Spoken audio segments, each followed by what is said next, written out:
পারমাণবিক সংখ্যা। তাহলে নিচের বাম পাশে থাকবে প্রোটন সংখ্যা বা পারমাণবিক সংখ্যা, আর উপরে কি থাকবে? তাহলে উপরে থাকবে পারমাণবিক ভর বা ভর সংখ্যা।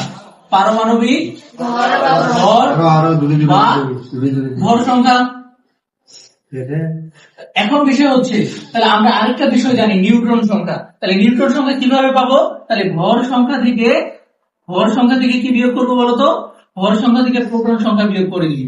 ভর সংখ্যা থেকে প্রোটন সংখ্যা বিয়োগ করলে আমরা কি পাবো বলতো? কি পাবো রে? নিউট্রন সংখ্যা। কি পাবো বলো? নিউট্রন সংখ্যা।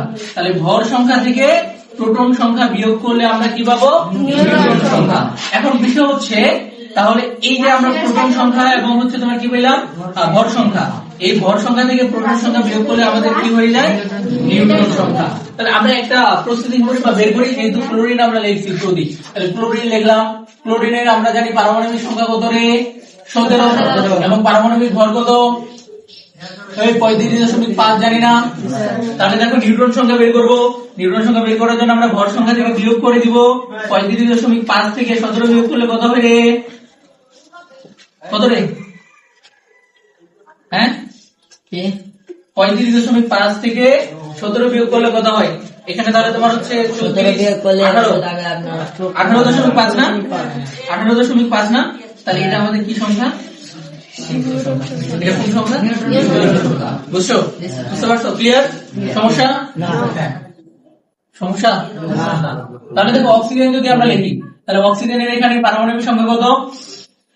8 না? তাহলে পারমাণবিক ভর কত? 16।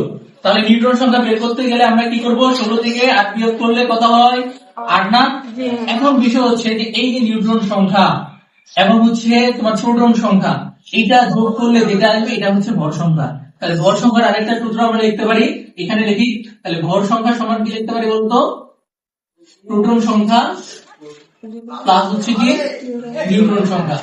ভর সংখ্যার সূত্র হচ্ছে প্রোটন সংখ্যা প্লাস নিউট্রন সংখ্যা। তাহলে এখানে প্রোটন সংখ্যা ধরুন আমরা ক্লোরিন ধরলাম, ক্লোরিনের প্রোটন সংখ্যা কত পাইলাম? 17 পাইলাম না? তাহলে এখানে আমরা এরপর নিউট্রন সংখ্যা কত পাইছি? কত? 18.5 তাহলে টোটাল যোগ করলে 35.5 আসে না? তাহলে এটা পাইছি আমরা, এই যে পাইছি। ওকে, তারপরে দেখো এখানে অক্সিজেনের ক্ষেত্রে দেখো, অক্সিজেনের ক্ষেত্রে আমরা কি বললাম? ভর সংখ্যা পাওয়ার জন্য আমাদের প্রোটন সংখ্যা আর কি নিউট্রন সংখ্যা যোগ করতে হবে না? তাহলে প্রোটন সংখ্যা কত ছিল? 8, নিউট্রন সংখ্যা কত পাইছিলাম? 8। তাহলে 8 এটা কত? 16। কনসেপ্টটা ক্লিয়ার? তাহলে আমরা মনে রাখবো যে প্রোটন সংখ্যা আমরা সংখ্যাটা মনে রাখলাম যে পারমাণবিক সংখ্যা।